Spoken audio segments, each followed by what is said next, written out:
Good morning class 8 student. बेटा ये हमारी व्याकरण पुस्तक दिव्यम संस्कृत व्याकरण है।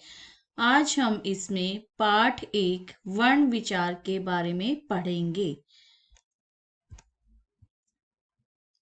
ये है हमारी इस पुस्तक का पाठ 1 वर्ण विचार। वर्ण विचार क्या होता है? वर्ण भाषा की सबसे छोटी इकाई होती है। वर्ण भाषा की सबसे छोटी इकाई होती है। भाषा को लिखित रूप प्रदान करने के लिए वर्णों की आवश्यकता होती है। वर्णों को दो भागों में विभाजित किया जाता है, स्वर और व्यंजन। कि वर्ण भाषा की सबसे छोटी इकाई होती है। जब हम भाषा को कोई लिखित रूप प्रदान करते हैं तो उसे करने के लिखित रूप प्रदान करने के लिए हमें वर्णों की आवश्यकता होती है। वर्णों को दो भागों में विभाजित किया गया है, स्वर एवं व्यंजन। स्वर स्वर वे वर्ण होते हैं जिनका उच्चारण स्वतंत्र रूप से होता है और इनकी संख्या 13 होती है। जैसे ए, आ, ई, उ, री, ए, आई, ओ, औ। ये सब क्या है? हमारे स्वर। सेकंड है व्यंजन। व्यंजन वे वर्ण हैं जिनका उच्चारण स्वरों की सहायता से होता है। इनकी संख्या 33 होती है। जैसे क, ख, ग, घ, ड़। ये किस में आते हैं? क वर्ग। च, छ, ज, झ, ग च वर्ग। ट, ठ, ड, ढ, न ट वर्ग। त, थ, द, ध, न त वर्ग। प, फ, ब, भ, म प वर्ग। ये सारे हमारे क्या हैं? स्पर्श व्यंजन। ये किस में आते हैं? हमारे स्पर्श व्यंजन में। क से म तक, क से लेके म तक ये सब किस में आते हैं? स्पर्श व्यंजन में। य, र, ल, व ये है अंतस्थ व्यंजन। श, श, स, ह ये है हमारे ऊष्म व्यंजन। उसके बाद अब आता है स्वर। स्वर तीन प्रकार के होते हैं। कौन कौन से तीन प्रकार? ह्रस्व स्वर, दीर्घ स्वर एवं पलुत स्वर। ह्रस्व स्वर कौन से होते हैं? जिनके उच्चारण में एक मात्रा का समय लगता है, वे ह्रस्व स्वर कहलाते हैं। जैसे ये निम्नलिखित हैं: अ, ई, उ, री। जिनमें बोलने में कम समय लगता है वो होते हैं हमारे ह्रस्व स्वर। सेकंड है दीर्घ स्वर, जिनके उच्चारण में दो मात्राओं का समय लगता है, यानी कि ह्रस्व स्वर से अधिक समय जिनमें लगता है वे होते हैं दीर्घ स्वर। दीर्घ स्वर कौन से हैं? ये निम्नलिखित है। जैसे आ, ई, उ, री, ए, आई, ओ, औ आदि। उसके बाद आता है पलुत स्वर, जिनके उच्चारण में दो से अधिक मात्राओं का समय लगता है, वे पलुत स्वर कहलाते हैं। इनके साथ तीन मात्राओं का सूचक ये लगा होता है। जब हम दूर से किसी को बुलाते हैं तब हम इसका प्रयोग करते हैं, जैसे ओम। उसके बाद है हमारा व्यंजन। व्यंजन भी हमारे तीन प्रकार के होते हैं। जैसे अभी हमने पढ़े तीन प्रकार के कौन से व्यंजन होते हैं? स्पर्श व्यंजन, अंतस्थ व्यंजन, ऊष्म व्यंजन। स्पर्श व्यंजन कौन से होते हैं? क वर्ण से लेके म तक जो व्यंजन होते हैं वो हमारे स्पर्श व्यंजन होते हैं। अंतस्थ व्यंजन हमारे चार होते हैं। कौन कौन से? य, र, ल, व। ऊष्म व्यंजन में चार होते हैं: श, श, स, ह। इसके बाद आता है अयोगवाह। अयोगवाह क्या होते हैं? ये न तो स्वर होते हैं और न ही व्यंजन होते हैं। इन्हें केवल चिन्हों के द्वारा प्रदर्शित किया जाता है। जैसे हंस जले तरती, मने चंचलम अस्ति। तो इसमें क्या है? जैसे हंस इस शब्द में क्या है? ह वर्ण के ऊपर एक अनुस्वार डोट जो लगी हुई है, अनुस्वार है। तत्पश्चात उसके बाद स है। इस वर्ण में स वर्ण के साथ ही विसर्ग है। इन दोनों का उच्चारण स्वर के बाद होता है और ये दोनों क्या होते हैं? अयोगवाह। अयोगवाह कौन से दो होते हैं? एक तो अनुस्वार, दूसरा क्या होता है? विसर्ग। ये दो होते हैं अयोगवाह, जो ना तो स्वर होते हैं और न ही व्यंजन। उसके बाद है संयुक्त व्यंजन। संयुक्त व्यंजन क्या होता है?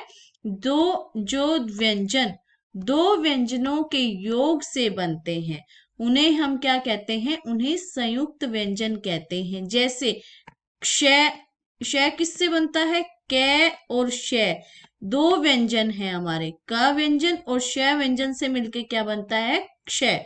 जैसे ध व्यंजन किससे बनता है, द और ये, दो व्यंजनों को मिलाएंगे तो ध बनेगा। त्रय, त और रे, दो व्यंजन को मिलाएंगे तो हम त्रय बनेगा। गे, जै और गै को मिला के गै बनता है। श्रेय, शय और रे को मिला के श्रेय बनता है। तो जैसे दो दो व्यंजनों को मिलाकर एक व्यंजन बनता है उसको हम संयुक्त व्यंजन कहते हैं। स्वरों का मात्रा के रूप में प्रयोग, जैसे अ है, अ स्वर है, मात्रा के रूप में कैसे प्रयोग करेंगे, जैसे क व्यंजन है हमारा, उसमें हमने अ स्वर लगा दिया तो क बन गया। ई स्वर है हमारा, क व्यंजन है, उसमें ई लगाएंगे तो की बन गया। ऊ है, क व्यंजन है, ऊ स्वर है तो कु। इसी प्रकार री है, क व्यंजन री स्वर तो क्री। री, क के अंदर क व्यंजन है हमारा, री लगा दिया तो क्रिल। ए, क व्यंजन में ए बनाया तो कई। ओ, क व्यंजन प्लस ओ तो कौ। आ, का व्यंजन है, आ स्वर मिला दिया तो का। इसी प्रकार ई, का प्लस ई की। उ, का प्लस उ कु। री, का प्लस री क्री। ए, का प्लस ए के। ओ, का प्लस ओ कौ। तो इसी प्रकार स्वरों का जो है वो मात्रा के रूप में प्रयोग किया जाता है। वर्ण संयोजन, अब वर्ण संयोजन क्या है, वर्णों के मेल से शब्दों की रचना होती है, उसे वर्ण संयोजन कहते हैं। जैसे हम व्यंजन है उसके साथ हम स्वर मिलाएंगे तो एक शब्द बन जाता है, वो क्या बन जाता है, वर्ण संयोजन। जैसे व व्यंजन है, ई स्वर है, द व्यंजन है, ये स्वर व्यंजन है, ला आ व्यंजन है, स्वर है, ल व्यंजन है, फिर अ स्वर है, ये व्यंजन है, फिर अस्वर है। तो ये क्या हो गया, विद्यालय। इसी प्रकार व प्लस आ प्लस ट प्लस ई प्लस क प्लस आ क्या बन गया, वाटिका। ध, अ प्लस ध प्लस ये प्लस अ, प प्लस ई प्लस क प्लस आ क्या बन गया, अध्यापिका। ब प्लस आ, ल प्लस अ, क प्लस आ, बालका। तो इसी प्रकार जैसे हम स्वर और व्यंजन दोनों को मिला के जो शब्द बनाते हैं वो क्या बन गया, वर्ण संयोजन। जैसे कवि, ध प्लस अ प्लस न प्लस अ प्लस म धनम। छ प्लस अ प्लस त प्लस र प्लस अ छात्र। प प्लस उ प्लस श प्लस प प्लस अ प्लस में क्या बन गया, पुष्पम। जब हम स्वर और व्यंजन को मिलाते हैं और एक नया शब्द बनाते हैं तो उसको कहते हैं वर्ण संयोजन।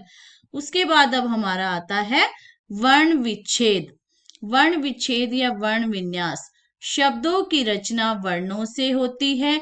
इन्हीं शब्दों को वर्णों को अलग अलग करना वर्ण विच्छेद अथवा वर्ण विन्यास कहलाता है।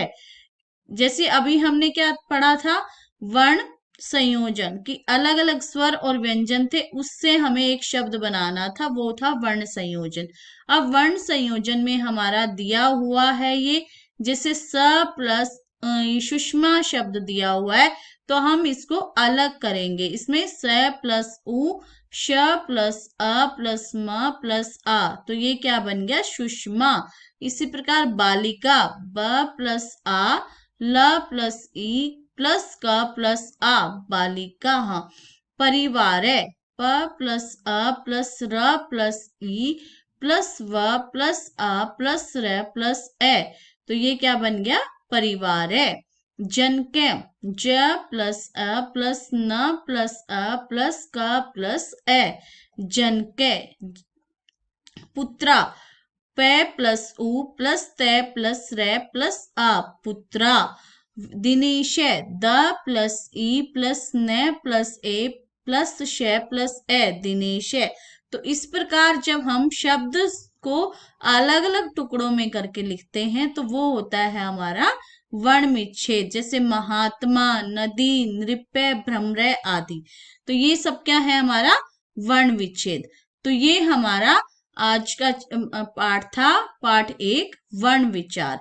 इसका अभ्यास हम अगली कक्षा में करेंगे। अगर आपको मेरी यह वीडियो अच्छी लगे तो आप इसे लाइक कीजिए, शेयर कीजिए और चैनल को सब्सक्राइब कीजिए। धन्यवाद।